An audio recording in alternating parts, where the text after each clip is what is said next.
This is Conversations on Careers and Professional Life, a podcast from the Foster School of Business, MBA Career Management Office. I'm your host, Gregory Heller. On each episode, I talk with guests from faculty and staff to students and business leaders about the skills and strategies that can help you design a professional life that you're happy with.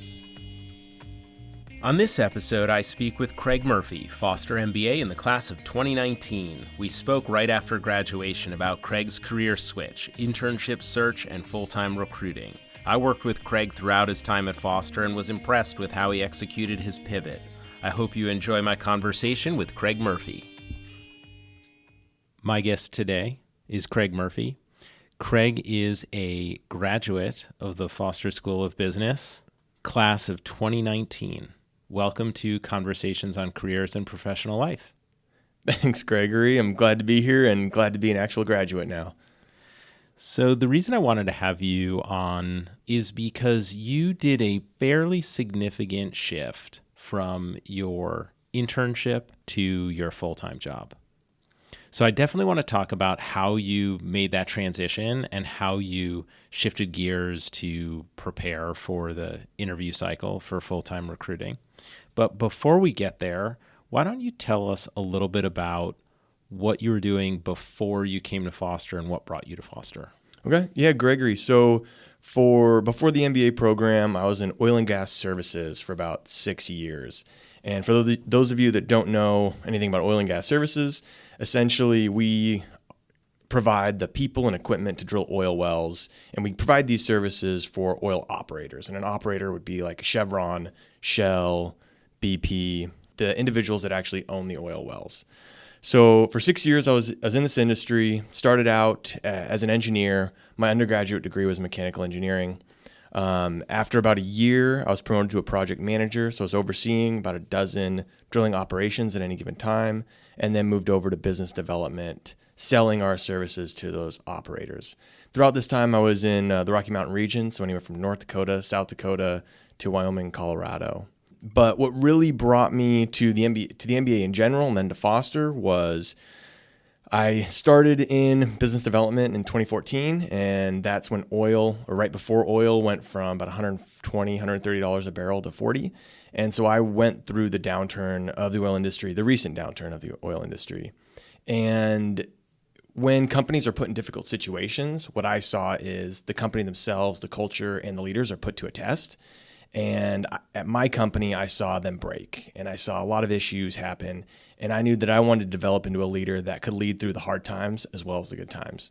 And so I was looking around for something different. Hadn't really considered ever going back to school when a mentor of mine mentioned the MBA program.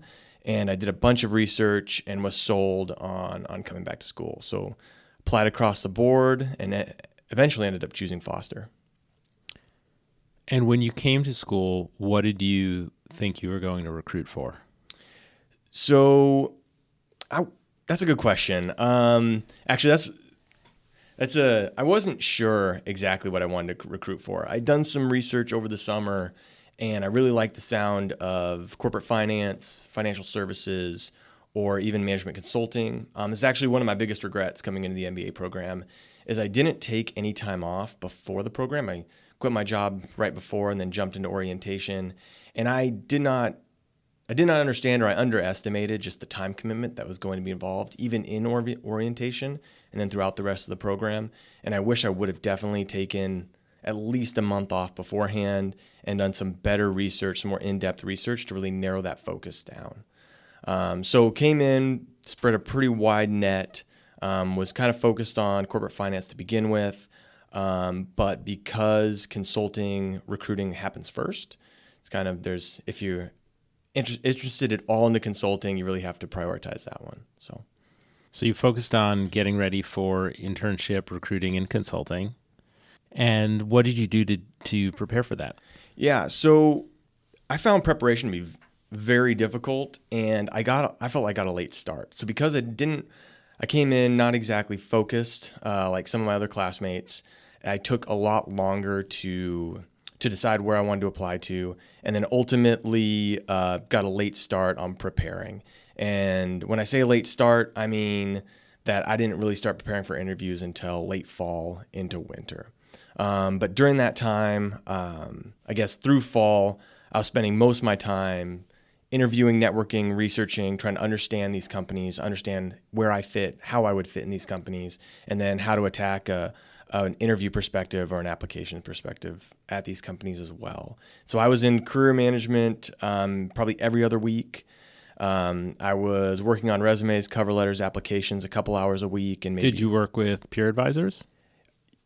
Yes, I worked with peer advisors. They were extremely helpful as well. I found that getting the input from our second years at Foster were incredibly helpful, and drawing out kind of the insights of how my background could fit at a particular job or a particular company. And then were you involved with the consulting society?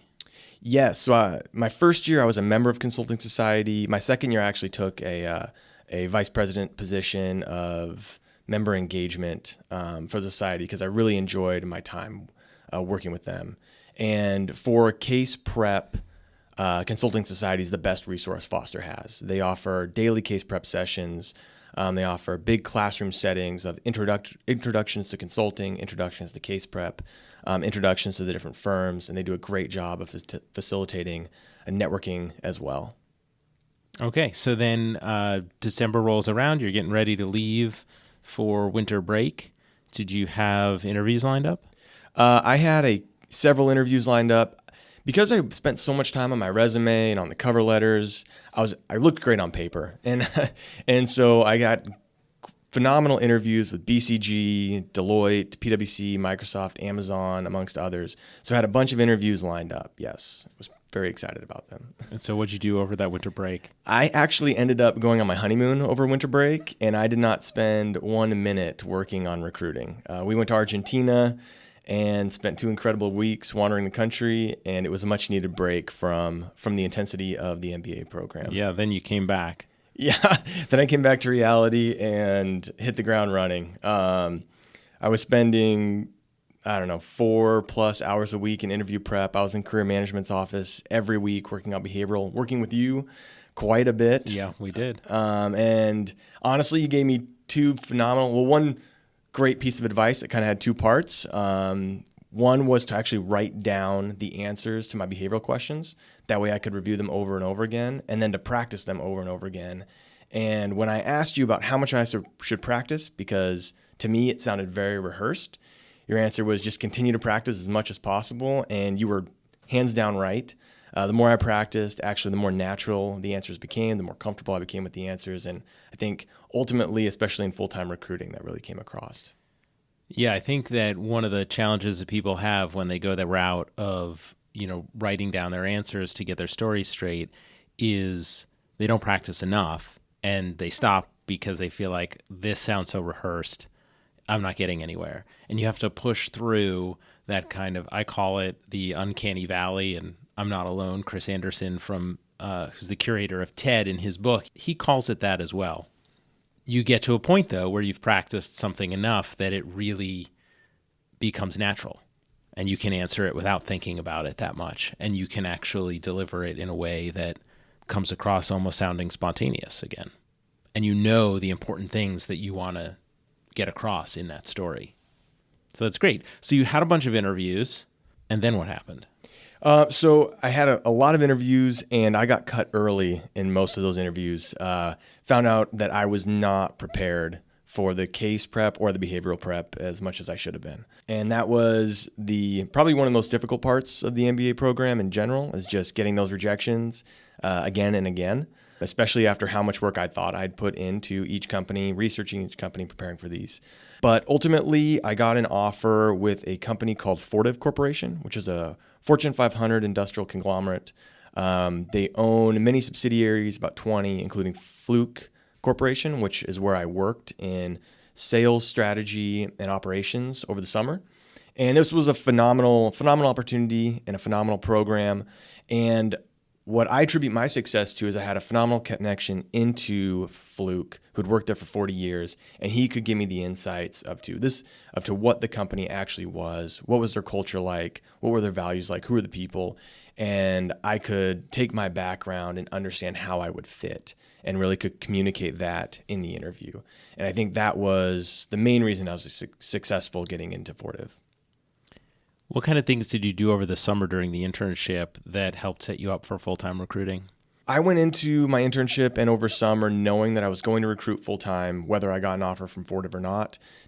I figured, this was a once-in-a-lifetime opportunity to recruit and get in front of these companies again, so why not take advantage of it?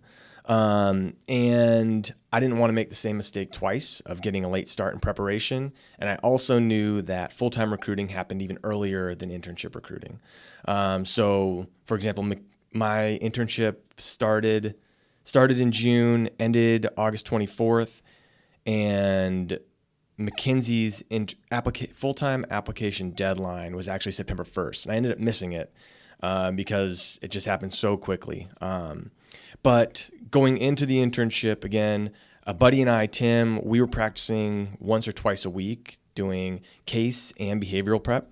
And what we found was it kept everything fresh. We were able to update our case prep and behavioral prep to include everything we learned throughout our first year in the MBA, as well as we were able to bring in lessons learned from both of our internships. He was working at Intel at the time, and we were able to apply that to both of our internships. So it ended up being a pretty great situation where we learned an absolute ton, and then we were able to apply that in a case prep setting and behavioral prep setting.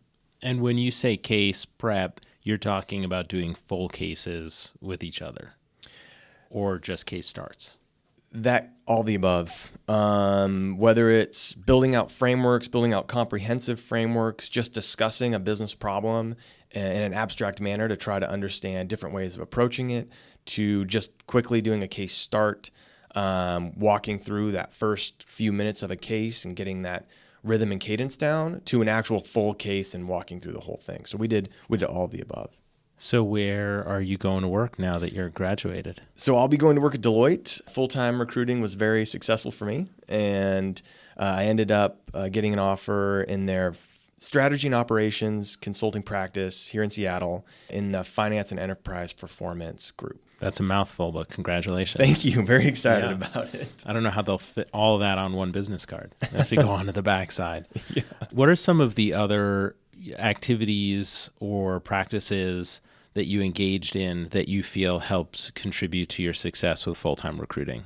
I would say for me, it was the biggest takeaway for me was getting an early start. The way I learn, the way I get better is through repetition, through practice. Some people are different, but for me, that's what I needed.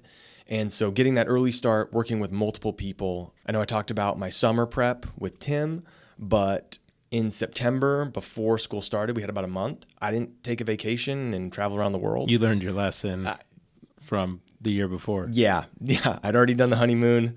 I checked that one off the list. And so I spent, 40 hours a week working on case prep, behavioral prep. Saul and I were meeting 7 a.m. a few times a week. Another buddy, Phil, and I were meeting multiple times a week as well. So just preparation in general was key for me. I also went to David Orval's case prep session. It was an individual session, more or less. There were like 3 of us students and him.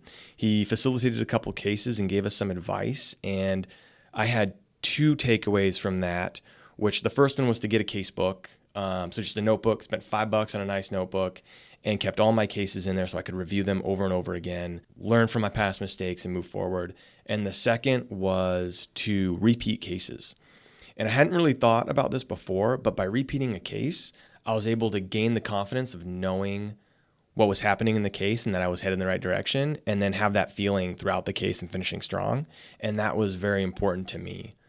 As far as other things that I did that really made me successful was on my behavioral prep. I was much more intentional about how to answer my questions. So in the internship behavioral questions, I would answer with, STAR format. Situation, task, action, result.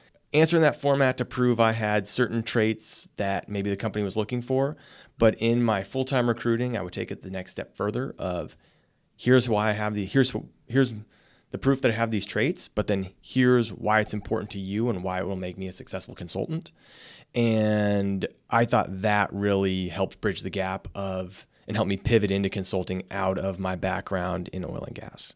I also had a couple friends and some peer advisors that really helped me understand my background from the perspective of a consultant, change my verbiage around how I described it, and help me pinpoint the different attributes that I displayed or things that I'd accomplished in my background that would really speak to a consultant manager or consultant partner. So that was extremely helpful. Another great resource I found were the consultant interns over the summer had phenomenal insights into each company. Those were the people I drew a lot of help from, and they helped me understand what each company was about, what was the culture, what were the values, actually lived within the company, not just posted on their website. And that really helped me understand each company to a deeper level and answer those questions in my behavioral answers. So there's something else that you did that I think was really both brave and clever. Tell me about it. Yeah, Gregory. So maybe I don't want to admit this, but when practicing my behavioral interview prep, I actually practiced in front of a mirror saying my answers so I could watch my nonverbal cues, whether I'm looking in the wrong direction, moving my hands in a weird way, or tilting my head awkwardly. That just helped me visualize, what the interview would be seeing, because I'm not a pro at nonverbal communication. Body language is really important. It does send a signal to people, whether they're conscious of it or not. We're making judgments based upon the facial expressions, where people's eyes are looking, how people are tilting their head or nodding.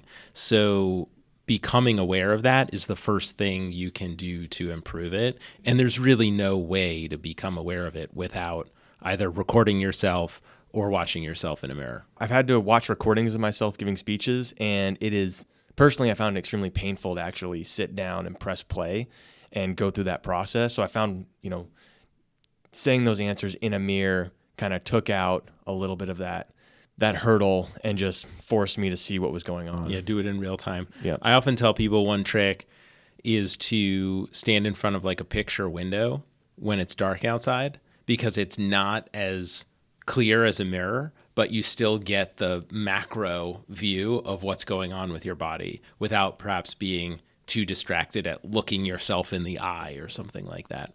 And all students, and you did this, get the opportunity to give a short presentation to their team and to me at the beginning of the program, and I record that. So that's that first 3 minutes where you get a recording, and I always say during that session, if you can't watch yourself for 3 minutes, how can you expect anyone else to?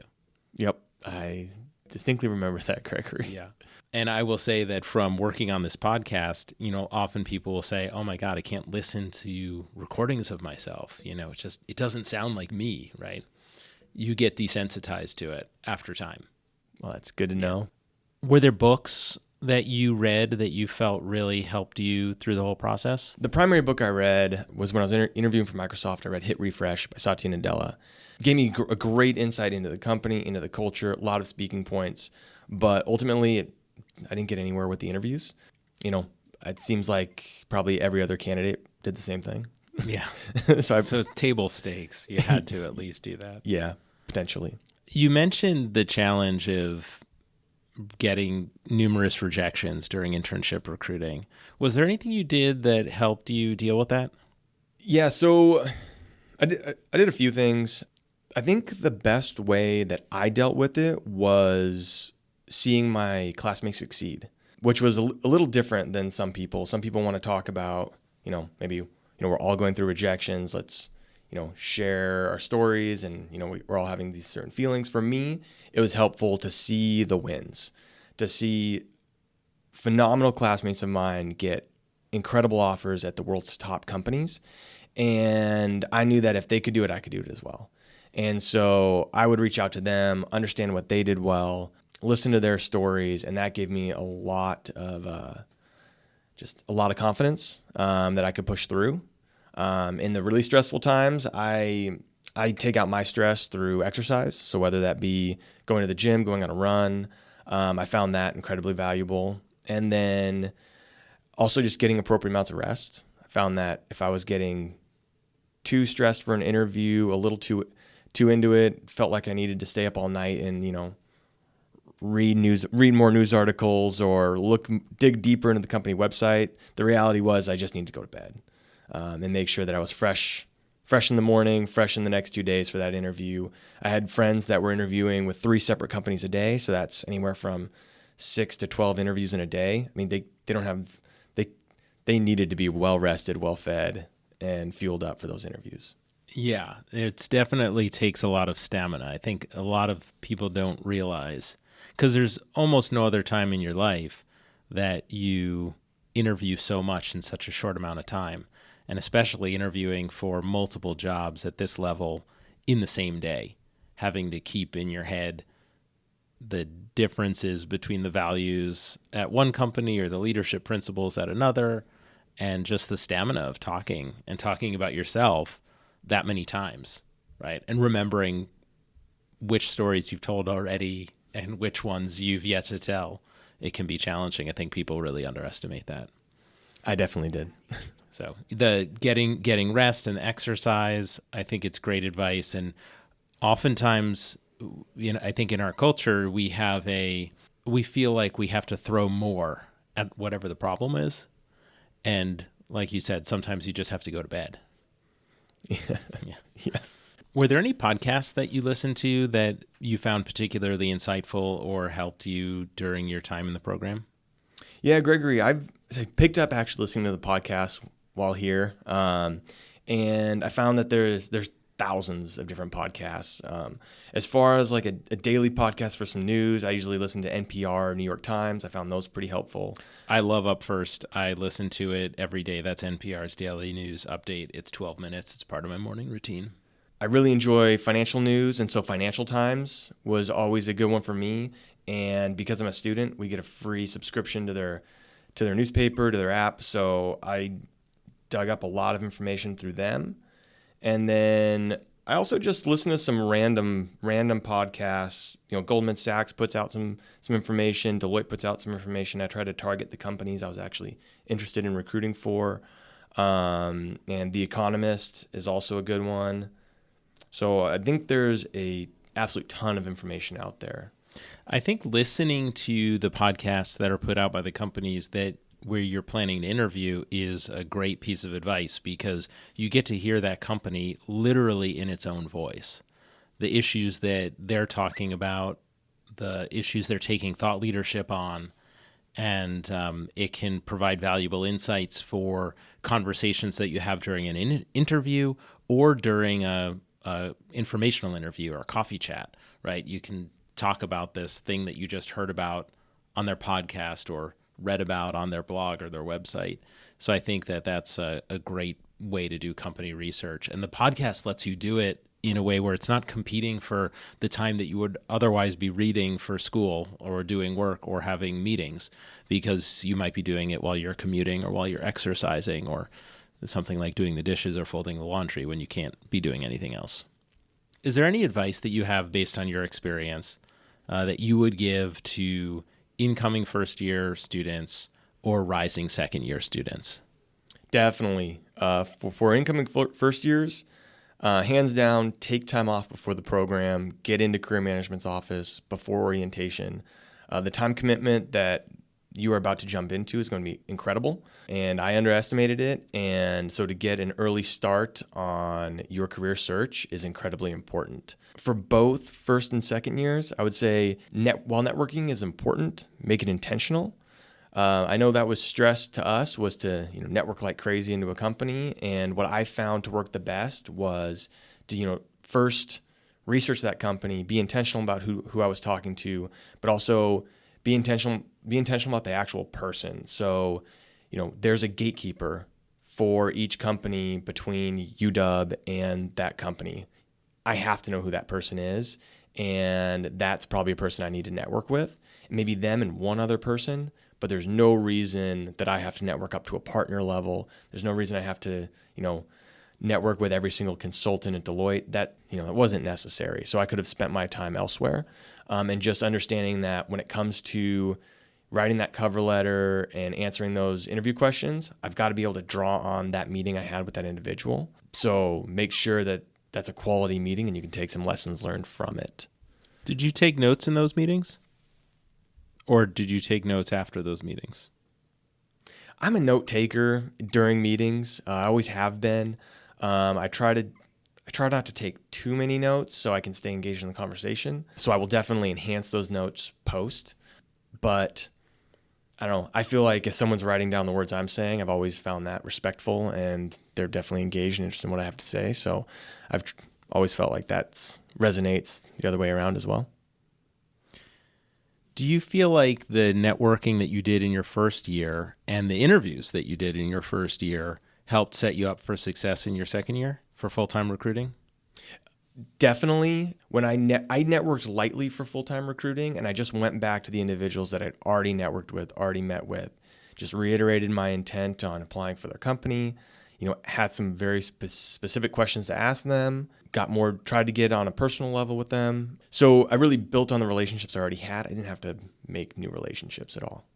So it's a good lesson that even if you don't get that internship that you're seeking, that you can leverage that work and even that preparation for full-time recruiting. Definitely. Any final thoughts you'd like to share? I guess looking back on the past 2 years, I never would have guessed I would have pivoted from oil and gas services into consulting, but I'm incredibly glad I have. And really anything's possible. Just get an early start on the preparation and be determined through the setbacks, and it'll generally work out. Well, thanks so much for coming in today, Craig, and telling us about your experience at the Foster School of Business with recruiting and career management. Thank you, Gregory. It was a pleasure to be in here and a pleasure to work with you throughout the past 2 years. Craig's experience demonstrates, like Asalmir Salimi in an earlier episode, that you can enter a career in consulting even if you don't do your summer internship in consulting. It takes diligent and intentional preparation along with a good dose of networking. I like how Craig found a few classmates to partner with on his case interview prep during the summer and early fall, and how he worked on his behavioral interview delivery by practicing on his own in front of a mirror. If you haven't already, be sure to check out other episodes of Conversations on Careers and Professional Life, featuring Foster Class of 2019 MBAs sharing about their MBA career journeys. Thank you for listening to another episode of Conversations on Careers and Professional Life. I'd love to hear what you think about the podcast. You can email me at gheller@uw.edu. And if you've enjoyed this episode, please share it with a friend or classmate.